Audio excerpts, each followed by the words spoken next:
Salut, j'espère que vous allez bien. On se retrouve pour la review de SmackDown du 23 décembre 2022. Le show a été préenregistré la semaine dernière.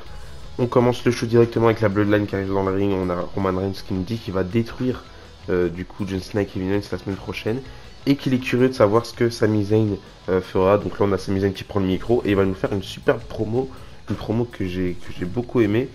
Donc il nous dit qu'il a trouvé une famille dans cette Bloodline.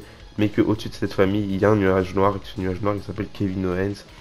Il nous dit que le nom de Kevin Owens a été lié à Sami Zayn pendant toute sa carrière et que même si Kevin Owens dit en avoir fini avec Sami Zayn, mais du coup pas avec la Bloodline, bah il a tort parce que Sami Zayn a bien un problème avec Kevin Owens.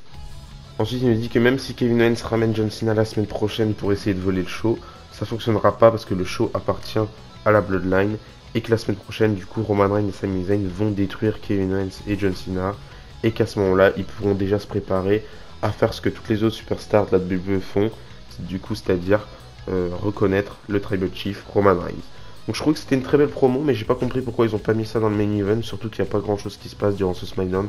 En général c'est un petit peu tout le temps pareil, dès qu'il y a un SmackDown qui est préenregistré, soit celui qui est fait, qui est diffusé le jour même, ou soit celui de la semaine d'après, il y en a toujours un des deux qui est moins bon.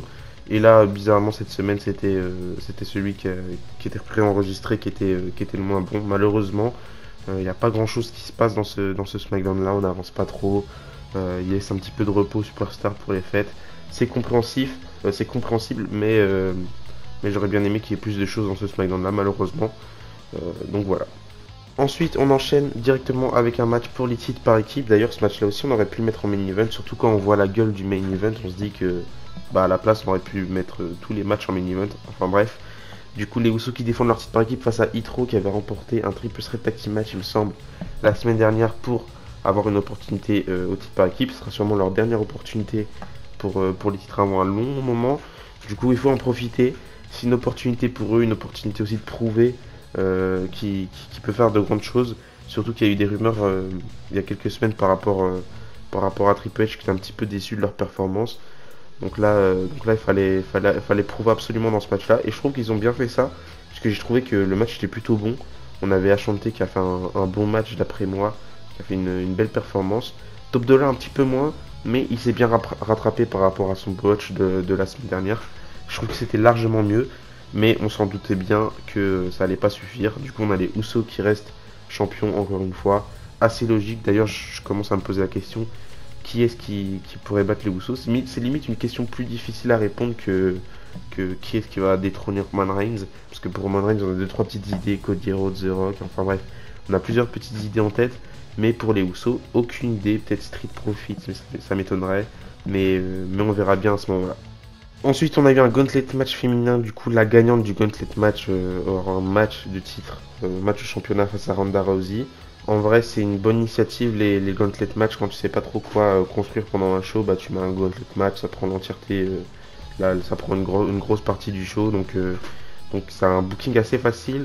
On a Shelly, premier match Shelly contre Emma. Il y avait un petit truc qui était commencé entre les deux. Au final, ça a pas bien fonctionné. D'ailleurs, si vous voulez voir l'étendue des dégâts de la division féminine de SmackDown, bah, il faut vraiment aller voir ce match-là. Parce que là, en regardant ce match-là, on voit bien que c'est pas très très grandiose.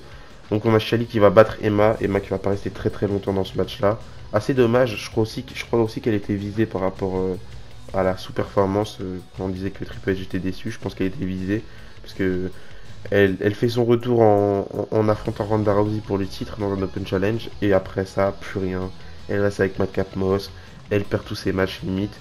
Donc j'ai pas compris. Après Shali aussi, elle revenait bien parce qu'elle a eu son petit truc la semaine dernière, il me semble, où elle était masquée, qu'elle attaquait Bailey ou Damage Control, je sais plus quoi. Donc fallait bien qu'elle fasse une petite performance et que ça s'arrête pas là tout de suite. Mais bon, vous allez voir ce qui se passe par la suite. Deuxième match, on a Shali contre Tegan Nox. Tegan Nox aussi qui a fait son retour il y a quelques semaines. Malheureusement, pareil que Emma, elle va pas rester très longtemps dans ce match-là puisque Shali va remporter ce match-là. Mais pour Shali aussi, ça va pas durer très très longtemps parce qu'on a Raquel Rodriguez qui débarque dans le match juste après.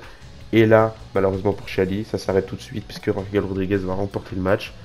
En vrai, c'est une décision assez bizarre et assez incompréhensible Je comprends pas, en vrai, j'ai pas compris pourquoi Raquel Rodriguez et pas Shali, surtout qu'ils avaient commencé à construire un truc avec Shali. J'ai pas vraiment compris les décisions pendant ce match-là, je trouve que c'est un petit peu n'importe quoi. Donc là, on a Raquel Rodriguez qui bat Shali. Juste après ça, on a Liv Morgan qui arrive. Elle va perdre de la même manière, du coup, face à Raquel Rodriguez. Donc, pendant tous les matchs du Gauntlet, c'était les mêmes finishes. J'ai pas compris, c'était vraiment un désastre ce match-là. Enfin bref, juste après ça, c'est Sonya Deville qui arrive et elle va perdre aussi de la même manière que Liv Morgan. Donc après le match là, on a Ronda Rousey qui débarque pour annoncer à Raquel Rodriguez qu'il lui reste une adversaire à battre. Et cet adversaire, c'est Shayna Baszler. Donc là non plus, j'ai pas compris pourquoi Shayna Baszler. C'est un petit peu illogique. Parce que, imaginons que c'est Shayna Baszler qui remporte le match, c'est-à-dire qu'elle va devoir affronter Ronda Rousey. C'est un choix bizarre de la part de la WWE de nous proposer ça. Surtout que c'est assez logique parce qu'on se doute bien que Shayna Baszler, elle va pas affronter Ronda Rousey tout de suite. Je pense qu'ils nous gardent ça pour plus tard ou même jamais. Mais ça m'étonnerait que ça vienne tout de suite parce qu'il commence le truc. Il commence tout juste cette alliance avec entre Ronda Rousey et Shayna Baszler. Du coup, je me dis, c'est assez logique que Raquel Rodriguez remporte le match. Du coup, ça n'a pas manqué. Victoire de Raquel Rodriguez. Et on nous annonce qu'elle affrontera du coup Ronda Rousey la semaine prochaine pour le titre de SmackDown. Là aussi, pareil, c'est bien d'avoir des défenses en weekly, mais il faudrait quand même penser à défendre, à construire un truc pour qu'elle défende son titre au Royal Rumble, parce que le Royal Rumble va arriver très vite. Le temps passe très vite. Et pour l'instant, on n'a rien construit avec Ronda Rousey dans cette division féminine de SmackDown. Il n'y a rien qui va. Et ça se peut, elle aura pas de match, hein, c'est possible aussi. Elle aura peut-être pas de match au Royal Rumble, mais c'est assez bizarre et ça me donne mal à la tête carrément. Ensuite, on aura Bray Wyatt qui va faire son entrée. Il va arriver dans le ring, il va commencer par refroidir tous les fans directement. Syndrome de l'imposteur, il va nous dire qu'il comprend pas pourquoi on est heureux de le voir. Donc voilà, comme ça c'est dit. Ensuite, il va enchaîner directement en disant qu'il pense que LA Knight lui doit des excuses par rapport à ce qui s'est passé, par rapport à toute cette histoire-là. Puis il va devenir un petit peu fou, il va s'accroupir, il va se tenir la tête, il va avoir mal, il va attaquer le caméraman, il va se taper des barres, donc pourquoi pas. Il va aussi faire un mandible claw, je crois, au caméraman, donc peut-être retour du film, je sais pas. Moi, c'est pas vraiment ce qui m'intéresse. Je vous avais dit que je pensais qu'il y avait un problème avec le film et que c'était difficile à booker et que c'est plus facile d'avoir un Bray Wyatt pas normal, parce que Bray Wyatt dans tous les cas il est jamais normal, mais un Bray Wyatt qui peut perdre des matchs, un Bray Wyatt qui peut en gagner, mais pas un Bray Wyatt invincible avec le Fiend, parce que si tu commences à faire perdre le Fiend, ça devient décrédibilisant pour le Fiend du coup, alors que Bray Wyatt il peut perdre des matchs tranquillement et pas forcément être invincible. Enfin bref, en plus on avance très très lentement encore une fois dans cette histoire là, on n'a eu aucun avancement limite cette semaine, mis à part le fait que Bray Wyatt est fou, mais ça on le savait déjà. Mais bon, on verra bien par la suite.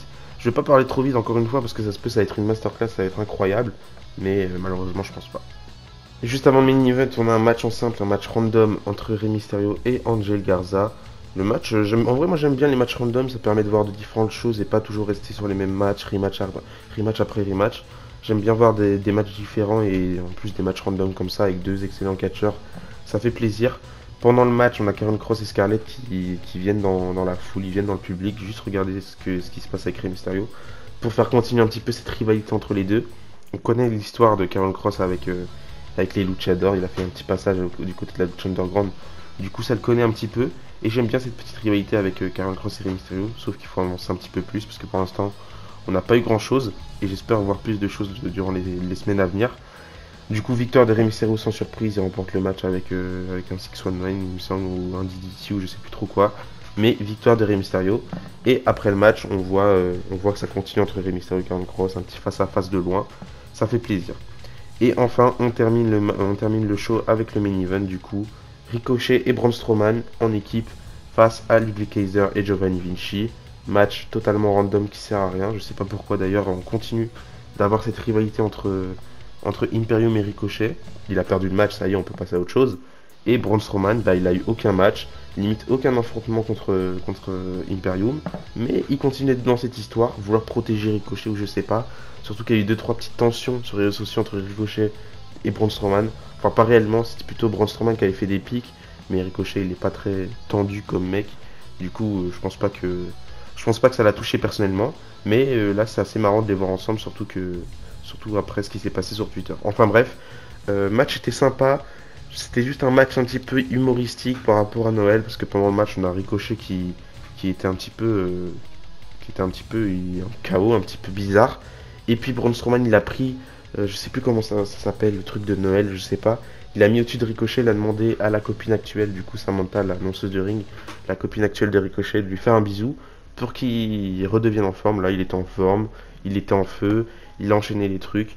Et finalement, ce match-là se termine sur une victoire de Braun Strowman et Ricochet. Je crois que c'était sur un splash. On avait Ricochet qui était sur les épaules de Braun Strowman. Et il me semble qu'il a fait un splash sur Giovanni Vinci pour la victoire. Du coup, victoire de Ricochet et Braun Strowman. Et c'est comme ça que se termine le show. Je vous avais dit que le show était pas ouf. Il n'y avait pas eu grand chose, pas eu de grands avancements. On est sur un show. Un petit peu de pause en général chaque année. Enfin, surtout à l'époque, les shows comme ça de Noël, c'était surtout des matchs random. Je me rappelle d'un Randy Orton contre David Otunga à un moment, je crois que c'était en 2012 ou je sais plus trop quoi, en 2013 sûrement. On a souvent des shows random comme ça pendant les fêtes.